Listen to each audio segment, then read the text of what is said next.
Domain input, X values you have. I said domain input, X values you have. I said domain input, X values you have. But you got to know this one thing. Range output, Y values you find. I said range output, Y values you find. Range output, Y values you find. I'm sure you can get this today. Yeah, function is an X equals 1.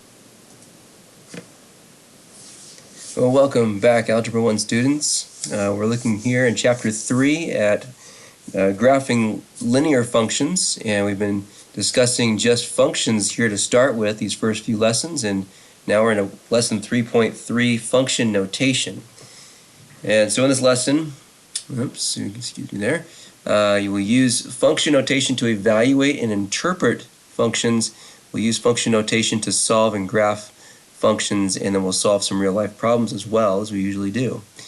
All right, so let's go ahead and look at our first cartoon. So it's a Far Side cartoon. It says, inadvertently, Roy dooms the entire Earth to annihilation when, in an attempt to be friendly, he seizes their leader by the head and shakes vigorously. So apparently this alien race, their heads are hands, or at least they look like hands. So thought he was just shaking their hand, but he actually grabbed their head. All right, let's take a look at our first part here, the vocabulary, which is function notation. So in your journal book, you'll just find that is the only thing there on page 71 in your notes. And so you can just write down some of what this says here. First of all, it talks about, that a linear function can be written as y equals mx plus b. By naming a linear function f, you can also write it using function notation, and it would be looking like this. And we would actually read it f of x. So f with the parenthesis and this x is the function notation. So that is function notation. The notation f of x, that's how we say it, is another name for y. So I wrote right here, f of x is y. It's the same thing as saying y. Like y equals mx plus b, f of x equals mx plus b. It's saying the same thing. So the f of x is just replacing the y, and now we can call it function notation. If f is a function and x is its domain, then f of x represents the outputs of the corresponding to the input x. So basically, f of x is like all your inputs, just like y is the outputs. The f of x is also the outputs. That little just a little rap song at the beginning, reminding you about domain and range. And it was talking about the x being the inputs and the y being the outputs. And so now if we call f of x a y, if now we're replacing the y with an f of x now is the outputs. So we can think of that as the same thing. It's still just talking about outputs there. All right, and we can also name these with different letters. It doesn't have to always be the f of x. It could be g of x, h of x. It could be any letter. And what helps us here is that instead of giving just everything y equals this, y equals that, y equals this, we can name them with different letters there, so we can kind of keep things a little bit more organized. We can say, okay, here's the f of x function, g of x function, h of x function, so it just keeps things organized a bit better. All right, let's move on. All right, on page 72 of your notes, we're going to start with this extra practice 1 through 6.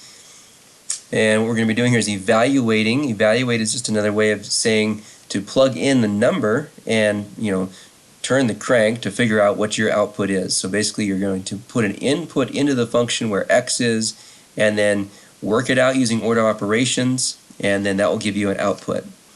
And so we have 3 inputs that we're going to do here, -4, 0, and 2. We're going to put each of those numbers in for x in each of these functions here, and then figure out what the output will be. Now these functions, it looks like they are all linear functions. These are all linear, as you can see. They would all graph to be straight lines if we were to graph them. All right, starting with the -4 on this first one. So we're going to say, okay, f of -4. So the first thing to do is just to plug in. We're going to replace even this x here to show that's the input, f of -4. What would that number be? So if that's your input and you plug that into the function, it would go like this, negative and then times the x. Well, if x is -4, it's negative times -4 and then plus 4. And so that would be negative times negative, giving us a positive 4 there. And so now we have 4 plus 4, which would equal 8. Your output is 8. Okay? And then the next one here, 0, if I plugged in 0. So now we have f of 0, and then it would be negative times 0 plus 4. Well, there's no negative 0, it's just 0. 0 plus 4 is 4. All right, and then our next one will be 2. So we're going to plug in 2. So we're going to say f of 2. So plug in 2, so you put the negative sign times 2. So now it's negative 2. Plus 4. Take 2 away from 4, you get 2. Your output is 2. So if your input is 2, your output is also 2. Alright, number 2, now it's got 5 times x. So basically we're just going to be multiplying all these by 5. Now you could probably do those in your head fairly quickly, but let's go ahead and still just write it down the same way.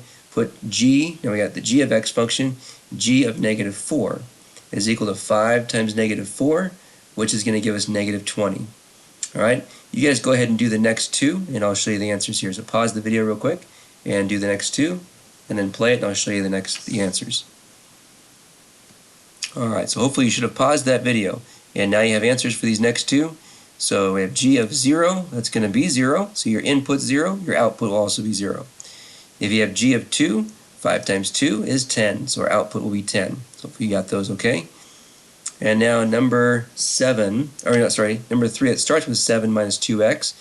I'm going to have you go ahead and try this one now completely on your own. So try putting all these numbers, negative 4, 0, and 2, and do it the same way. Say h of negative 4, and then plug in negative 4, and figure out what that's going to be. Multiply by 2, and then do 7 minus that. Alright, so go and pause the video, and then I'll show you the answers to these. Alright, so hopefully you got the answers to negative 4, 0, and 2 as the inputs. What would the outputs be for each of those? So h of negative 4 is going to be 7 minus 2 times the negative 4. So you're going to multiply first here, negative 2 times negative 4. So it's going to be 7 plus 8. That's going to be negative times negative, it's positive. That's going to give you 15 for your output. Let's do 0 now. The input 0, so h of 0. So 7 minus 2 times 0. 2 times 0 would be 0, so that's just going to give you a 7 as an output. 7 minus 0 is 7. And then if your input is 2, h of 2, we would say, is equal to 7 minus 2 times the x. So we're going to do negative 2 times 2 is negative 4. We're going to have 7 minus 4, which is going to give us an output of 3. Alright, hopefully we got those correct. And let's now move on to number 4. 4 has got a decimal though, so you're going to multiply it first by the decimal, 0.25, and then 12 minus that. So it's very similar to this one, it's just now this is a decimal instead of a whole number. So when we look at just doing, this is going to be an x here, it's kind of a weird looking x though. Actually I put x there first, but really I'm going to put negative 4. So s of negative 4 is equal to 12 minus 0.25 times negative 4. And so now when I multiply this, you can use a calculator if you want to, but basically 4 times 0.25 is going to give us 1. And so that's really going to be 12 plus 1. You have negative times negative, so it's a positive 1. It's going to give us an output of 13. And then for the next one, 0, you can see s of 0, 12 times the decimal times 0 is going to give you 0, so that one's easy. It's just going to be 12. Your input is 0, your output is 12. Go ahead and pause the video and try this last one with 2. Plug in 2 and see what you get as an output. Alright, so you should have paused the video and you should have an answer for s of 2. So s of 2, and you plug it in. So what you're going to get there is 0.25 times 2. So 2 of those would give you 0.5. So it's going to be 12 minus 0.5, or 0.5, or 0.50 we can call it if you want to think of it that way, like 50 cents. So like 12 minus 50 cents would be $11.50. So 11.5 would be our answer for that one. So your input's 2, 11.5 is the output. All right, let's go on to number 5. So for this one, we're going to see 6 plus 3x. So that's where we're going to plug in our x. We're going to multiply the x numbers, these x numbers up here, by 3 first, and then you're going to add 6 to it, subtract 2 from it. So our first one's negative 4, t of negative 4. Now notice that they all have different letters. You have the f function, g, h, s, t, and u functions. All have different letters. Again, it's a good way of organizing it so we don't get confused as to, okay, let's look at the f of x function. Well, you know exactly what I'm talking about here. There's not two f of x functions in here. There's just the one. So now if I plug this in, I got -4 here. I'm going to multiply 3 times -4. So that's going to give me 12 right there. So we're having 6 minus 12, because it's a negative, minus 2. So 6 minus 12 minus 2. So I take 6 away here, it's going to give me -6 minus 2. That's going to give me a -8 for an output.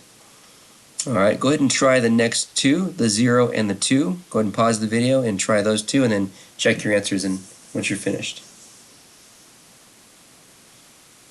Alright, so we got two answers here for 0 input and for the 2. So for 0, t of 0, you'll start off here by saying 3 times 0, that's going to be 0 right there. So all we're going to have is like 6 minus 2, or 6 plus 0 is 6. So it's just 6 minus 2.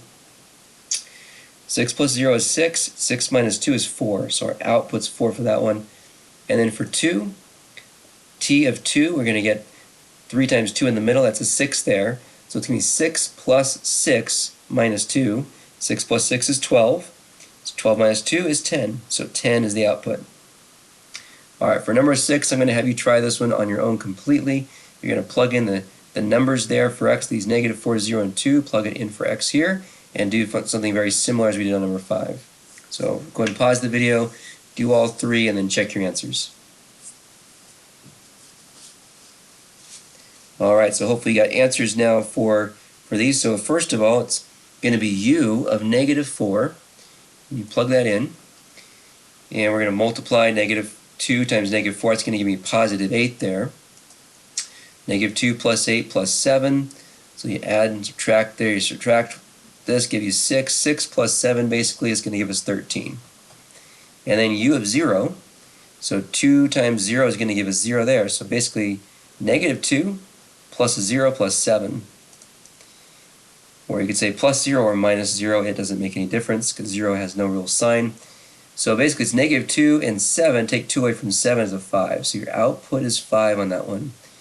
And then our last one, it's going to be u of 2. U of 2. That almost looks like an H on that one. It's supposed to be a U. So u of 2, we're going to now say 2 times 2 here. It's a 4, but it's -4 there. So -2, -4, and +7. So that's going to give us -6 plus 7. Take 6 away from 7, we're going to get a +1 for that answer. So if your input's 2 on this one, your output would be 1. Alright, so now basically what we've found here for all of these, for each function, is we found ordered pairs. Remember, an ordered pair is just an x coordinate and a y coordinate.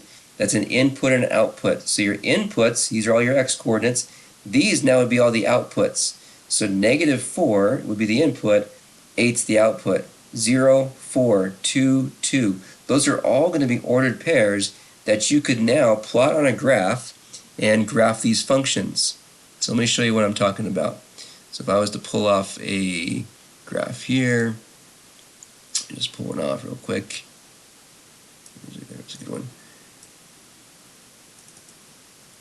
And put it up here.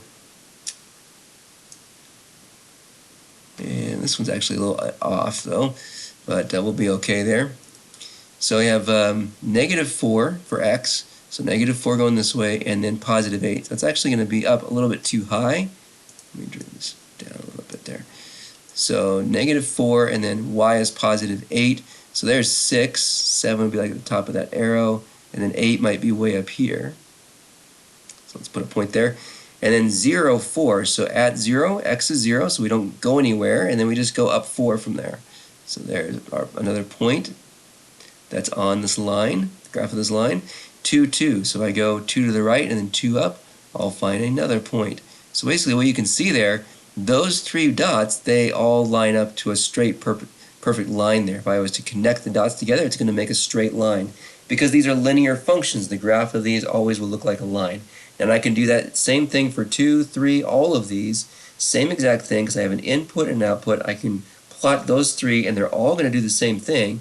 They're all going to become a line. They'll all line up, those 3 points. So that's how we can graph these linear functions. How you can graph any function for that matter is to just find inputs and outputs and get some points and plot them and then draw what you have.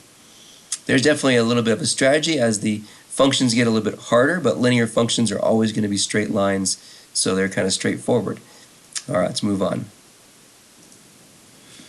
Okay, so this little thing here, you don't need to write this down. This is going to help us for doing our next couple problems, 7 and 8. It says let f of t be the outside temperature in Fahrenheit, t hours after 6 a.m. So explain the meaning of each statement. So f of 0 equals 58. What does that mean when the x, or the input here, the t is 0? So t would be how many hours? So that'd be 0 hours after 6. So that's going to still be at 6 a.m. It's going to be this much temperature. It's going to be 58 degrees. So you can see the initial value, which would be 0, of the function is 58. So the temperature at 6 a.m. is 58 degrees. This one, letter B. So our time is 6 hours after 6 a.m. So that would be actually 12 o'clock. 12 noon is going to equal n degrees Fahrenheit. So that's like a variable, could be any degrees Fahrenheit. We don't know what the temperature is going to be at 12 o'clock in the afternoon. So that's what it's saying there. Output of f when t is 6 is n. So the temperature at noon, 6 hours after 6 a.m., is n degrees Fahrenheit. And then for this one, basically this is 3. Time is 3 after 6 a.m. It's less, so basically the temperature 3 hours after 6 is less than the temperature 9 hours after 6 a.m. That's basically what this is going to say here. The temperature at 9 a.m., which would be 3 hours after 6 a.m., is less than the temperature at 3 p.m., which is 9 hours after 6 a.m. All right, let's take a look at our next couple problems. So actually it's just number 7 here about the DVDs, but it has an A through D. So it says let n of t be the number of DVDs you have in your collection after t trips to the video store. So the input would be like the t here, the output would be n of t. And so on this one it's got, again, 0. That's an initial amount, the starting amount. So basically after 0 trips, so and that's how many trips there are. So after 0 trips you have 8 DVDs. And so that's basically what it's going to say. You have 8 DVDs before making any trips to the video store. So, same thing. And this one here, you have, after 3 trips, you're going to have 14 DVDs. That's basically what it's meaning to say here. After 3 trips to the video store, you have 14 DVDs. And then the one with the inequality, so basically after 5 trips to the video store, because your input's 5, T would be 5, so you have basically saying you have more DVDs after 5 trips than you do after 3 trips. So that's what it's going to say here. You have more DVDs after 5 trips to the video store than you do after 3 trips to the video store. And then letter D, you have 7 trips here minus 2 trips is going to equal 10. So this one's maybe a little bit different, a little bit weird. So basically after 7 trips to the video store, you're going to have more, you're going to have 10, let's just read it here. After 7 trips to the video store, you have 10 more DVDs than you had after 2 trips. So that's what it's saying here. 10 more DVDs after 2 trips. That was probably a little more confusing, but let's move on after that. This one's not going to be too much of a trouble to you. It's mostly going to be what's up here. Okay, our joke of the day. So here we go. You ready for this? What do you call, or what do you do, sorry, not what do you call, what do you do with a sick boat? That was probably more funny, I can't even read it. What do you do with a sick boat? Well, you take it to the dock. Ha!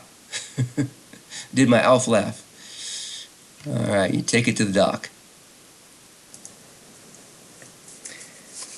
Okay, so for 8 through 11 on our extra practice, still on the bottom of page 72, it says find the value of x so that the function has the given value. Okay, so now basically we're doing the opposite of what we did on problems 1 through 6. 1 through 6 they gave us x and we had to find the output, the value of the function. Well, now they're giving us the output, they're giving us that value of the function, like here on number 8, b of x is equal to negative 20. they want us to figure out, well, what would the input be? What would x be here in order for this to be negative 20? So what we're going to do there, since b of x equals negative 20, we're just going to replace in this function notation b of x with a negative 20. So start off with just negative 20 there is equal to this function here, which is negative 3x plus 1. And now we just got to solve the equation, just like we've solved equations in the past. You got to get x by itself, so subtract 1 from both sides. That's going to give us negative 21 on this side here is equal to negative 3x, because the 1's there cancel. And then we just divide both sides by negative 3, and that gets x by itself when we cancel those 3's out. And x is going to equal, right here, negative 21 divided by negative 3. It's a positive, and it's positive 7. So x is equal to 7. So if your output is negative 20, the input would be 7. So this is a good example that you don't always have to have just the input to get the output. You can have the output and plug that in to get the input. Kind of sounds backwards, but that's what we can do as well. If we're given a y value, we can plug the y value in to find the x value. That is an option. All right, go ahead and pause the video and do number 9 on your own, and then play it again to check that answer. All right, so if we've paused it and now you're checking your answer for number 9. So r of x equals 33, so we're going to replace the r of x here with 33. So 33 equals the 4x minus 3. That's the function it's going to equal. So solving this, we're first going to add 3 to both sides to get x by itself. And now we have 33 plus 3. It's going to give us 36 there. And so 36 is equal to 4x, because the 3's cancel here. Divide both sides by 4. So your answer for x, because those 4's cancel, 36 divided by 4 is 9. So x is equal to 9 on that one. Okay, for number 10, it does give us this fraction. It says m of x is equal to 2. So we're going to replace the m of x with 2. And so it's going to start off with 2 equals. And it's going to equal this negative 3/5 x minus 4. And so now we have negative 3/5 x minus 4. So the first thing is to get the x term still by itself, we got to add 4 to both sides.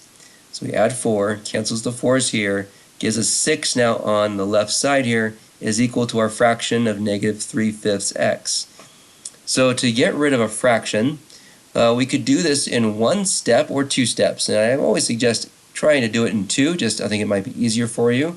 2 steps would just be getting rid of the denominator first. Get rid of 5 first. And you can do that very easily by multiplying both sides by 5.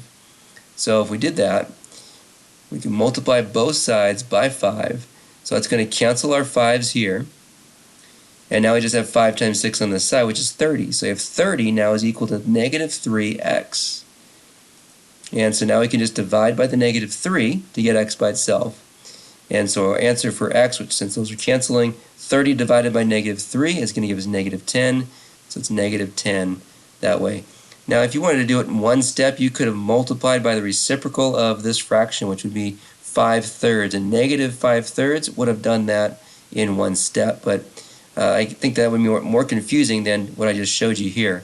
Just get rid of the denominator very easily, multiply by that denominator, and then you have an easier equation then to solve. Get rid of the fraction first, and then solve the rest. All right, try number 11 on your own. It does have a fraction, so try to do the same thing as I did over here. So pause the video, do number 11, and then play it when you're done. All right, so hopefully you've got number 11 done, and we're first going to replace the w of x here with a negative 18. So negative 18 is equal to the 5/6 x minus 3. That's the function that we're looking at. And again, we have to get this 5/6 x by itself first. So we have to add 3. Undo this negative 3, adding 3 to both sides. Cancels those 3's there.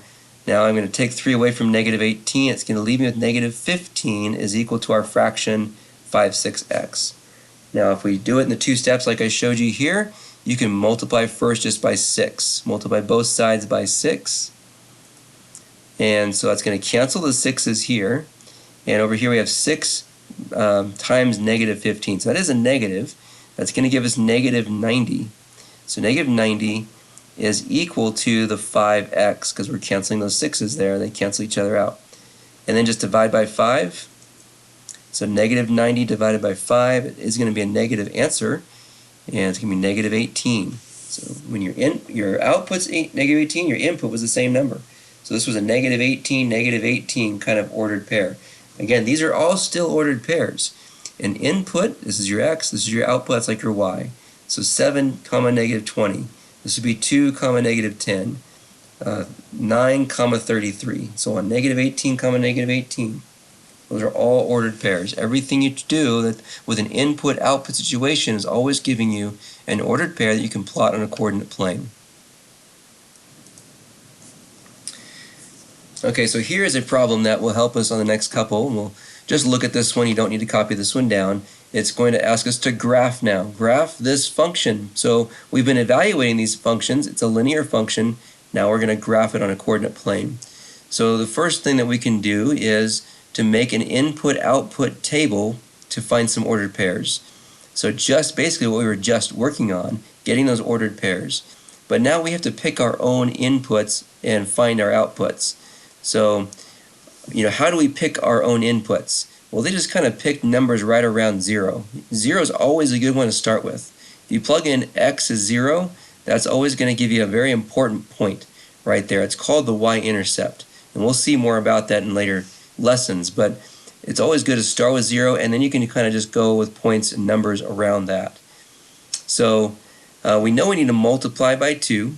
If I had a fraction right here, I'd probably want to see what the denominator was, because if this was a 1/2, for instance, then I might want to just choose only even numbers for x to be, so that I don't get a fraction still, because you want to try not to get fractions here when you're getting your output numbers. So if these are all input numbers, and we would find them the same way by plugging these in, if you plug in 0 here, you're going to get 5. If you plug in negative 1 here, that's going to be 2 times negative 1. That's going to take 2 away from 5, which is 3, and so on. So once you know your points here on this input-output table, you can then plot those on your coordinate plane. So you plot the 5 here, they all lined up, and now what you want to do is you want to connect them all together, but you don't want to just connect these points and make a segment.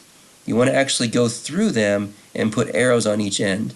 So you can see this is what we're doing. You're going through, and then put an arrow on each end, because this is going to continue to extend both ways to infinity. So, because we can keep getting more and more points going this way or that way, and so that's why we have to put the arrows on the end, that it continues to go as far as we want it to go.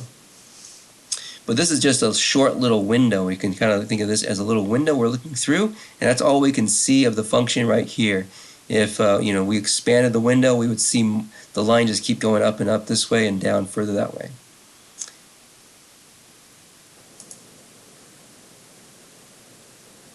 Alright, so on 12 and 13, we're graphing these functions. So here's our input-output table, and they actually gave us the inputs to put in. But most of the time, it's going to just ask us to graph it, and we would have to find our own. Now, this is not the only way to graph this function. It is one way, though, to graph a function. So they chose 0, and they chose points in numbers around 0. Again, they're going even here because of the 1/2. So that's what I was kind of trying to explain there a second ago. So s of x function is equal to 1/2 x minus 2. So when we start to plug in some numbers, we can start with negative 4, just plugging this in. It's 1/2 times negative 4, then minus 2. We're doing the evaluation just like we did before, so we can write this all out this way. S of negative 4, you're going to multiply the 1/2 times negative 4. It's half of 4 is 2, so negative 2 minus 2, that's going to give us negative 4. So our output is negative 4 there. So when you plug in negative 4 into the function, you get negative 4 out. So there's a point, negative 4, negative 4. If I plug negative 2 into the function, we can write it out this way, 1/2 times negative 2, then minus 2. So half of negative 2 is negative 1. So we're going to get a negative 1 minus 2, and so that's going to be negative 3. So we're seeing negative 3 is our output for the next one. And when you plug in 0, this one should be a fairly easy one to do, because 1/2 times 0 is going to give you 0. And so that's just going to give you negative 2, because you're just going to be left with a negative 2 then. 0 and a negative 2 is negative 2. So 0, negative 2 is then going to be that ordered pair. Remember, each of these is an ordered pair, x and y, and so on. When you plug in 2, half of 2 is 1. So you're going to look at it this way. So s of 2 is equal to half of 2, which will be 1 here, and then 1 minus 2. So 1 minus 2 is negative 1. So we're going to see negative 1 as our output when your input's 2. For 4, you can plug 4 in. Half of 4 is 2 again. So now we're going to get 2 minus 2. So 2 minus 2 is going to give us 0. So it's going to be 4, 0 at that point. Now you might have noticed maybe some kind of pattern. As this one keeps going up by 2, this one's going up by 1s. So even going with that pattern, if I wanted to find out what 6 was, so I could also do this. If I plugged in 6, half of 6 would be 3, and then 3 minus 2 would be 1. It went up 1. So that's even a pattern you can see on these kind of linear functions. So now we're going to plot these points. Go ahead and plot the points with me on a coordinate plane right here. It's below it.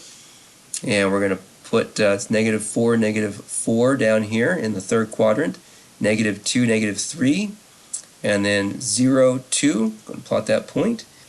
And then 2, negative 1.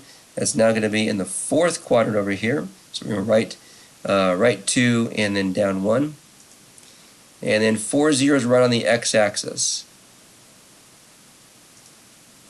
And then we can draw our line. Remember, when we draw our line, we want to extend it through these last 2 points here with an arrow on the end. So that's how we want to have our line. So you're connecting the dots, but then extend it through. Now, a couple of things interesting to note here is there's a point here at negative 2 where it crosses the y-axis. We call that the y-intercept. And there's this point here where it crosses the x-axis. That's called the x-intercept. So those are 2 very important points going forward. We're going to be asked to find x-intercepts and y-intercepts. So as you can see up here, when x was 0, that gave us the y-intercept. But when y was 0, that gave us the x-intercept. So it's very important to know that. All right, number 13. Now this one, I'm not going to do all of this on this one. Let's go ahead and try to do this more mentally, because we don't have to always do all of this, but it's good to write it down so we don't make mistakes. But let's go ahead and try this one mentally. We're going to multiply by 2, multiply by negative 2 really, so negative 2 times x, and then we're going to add the 1. So negative 2 right here times negative 2. Negative 2 times negative 2 is positive 4, plus 1 is going to give us a positive 5. If you plug in 1, negative 2 times negative 1 is positive 2, and then 1 plus 2 is going to give us 3. And then if you plug in 0, that's going to make this whole thing go away, and you're just going to have 1. Now you might be able to see the pattern. We're going down by 2's here. So as this one's going up by 1's, this one is going down by 2's. So the next number, 5, 3, 1, this should be negative 1 here. So if you plug in 1, 1 minus 2 would give you a negative 1. If you plug in 2, that's going to be negative 4. 1 minus negative 4 is negative 3. Again, you went down by 2. So that pattern was consistent. Let's go ahead and plot our points now. These are all ordered pairs. So negative 2, 5. It's going to go negative 2 and then up 5 units, kind of at the top there. And then negative 1, 1 to the left, 3 up.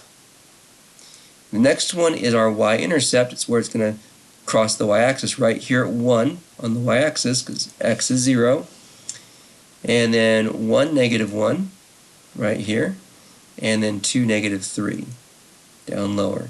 And again, we're going to connect all 5 dots together, but we're going to stretch the line and go put arrows on each ends after those last dots. So the y-intercept is shown, but the x-intercept is not shown here. It's kind of somewhere in the middle here. So we might not know exactly. It looks like it could be about 1/2, but it might not be exactly 1/2. We would need to do something else to figure that out. What we could do to figure that out is actually plug in 0 here and then solve for x. So that's an option. We could do that. And I think that it's going to give us 1/2. All right, moving forward, I think we got one more. Number 14. So number 14, so our last one, is a kind of a situation problem. And it really, we're comparing 2 bank accounts in this problem, as you can see here. It says that the function, and it gives us the equation for this in kind of function notation, b of m equals 50m plus 50. Again, that's the same thing as saying y equals 50x plus 150. Again, you can read these different ways. The letters don't make any difference. Still the same thing as like a y equals mx plus b equation here. So it represents the balance in dollars in your savings account after M months. So M is representing the months. The table over here on the right shows the balance in your friend's savings account. So the question is, who has the better savings plan? And we would want to explain. So the first thing is we need to do is we need to get a chart for our plan here, for our savings account, just like that one, so we have something to compare. So let's go ahead and do the same thing, month and balance, just right over here. So just make your own chart here for your savings plan using this function. So we're going to use the same numbers, 2, 4, and 6. So we plug in 2. So after 2 months, so 2 months goes here. 50 times 2 is 100, and 100 plus a 150 is 250. So after 2 months, we'll have $250 in our account. After 2 months, your friend had $330 in his account. Then we got to go to 4 months. So far it's looking like your friend's is better. You might think that right away, and you're just like, okay, you're going to be, easy one. Friend's better. Well, not necessarily. Let's keep on going. Let's get everything written out here. 4 months. After 4 months, you plug in 4. 50 times 4. That's going to be 200. So 200 plus a 150. That's now going to be 350. And after 6 months, 50 times 6 is now 300. 300 times a 150 is 450. So really what we want to focus in on is not the fact that, okay, at 6 months you still have less money than your friend does at 6 months. What we really want to focus on is that pattern that's called the rate of change. So how much is this changing?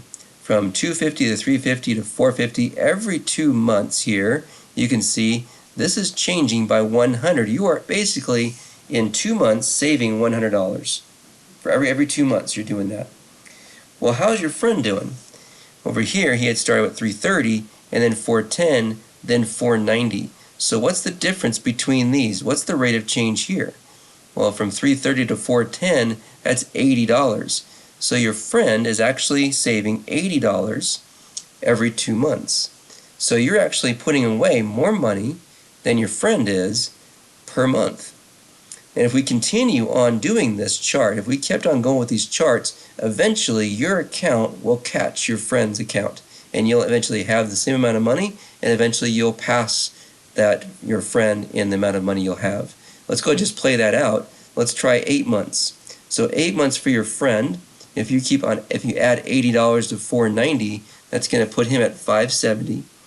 And if we do the same thing for us here, 8 months for us, if you add $100 to that, that's going to be 550. So now we're getting closer, closing the gap. He's got only $20 more than we do in our account. And then the next 2 months, 10 months, after 10 months, you're going to add another $80 to this here. So 570 plus 80 gives you 650. And after 10 months on our account, you're going to add 100 to this, and we're at 650. So by 10 months, you've caught your friend, and after that, you're just going to keep having more money in your account, according to that. So here's what you would say. So now your initial thought maybe was that you had the better, or actually your friend had the better account than you did, because at first he had more money. But really, in the long run, you have the better account. Who has the better savings plan? Well, you do. Our account, I'll call it our account, that's what I wrote down here. Our account, okay, is better because we are saving $10 more every month. So every 2 months, we're saving $100, and he's saving every 2 months $80. So every 2 months, we're saving $20 more. So every month, we're saving $10 more. So because we're saving $10 more every month, that's what the explanation part. All right, so that's our end of our 3.3 lesson on the function notation. And hopefully you understand the function notation now. It's the same thing as saying y, just gives us a new function notation to think about. All right, have a great day. I'll see you on the next lesson.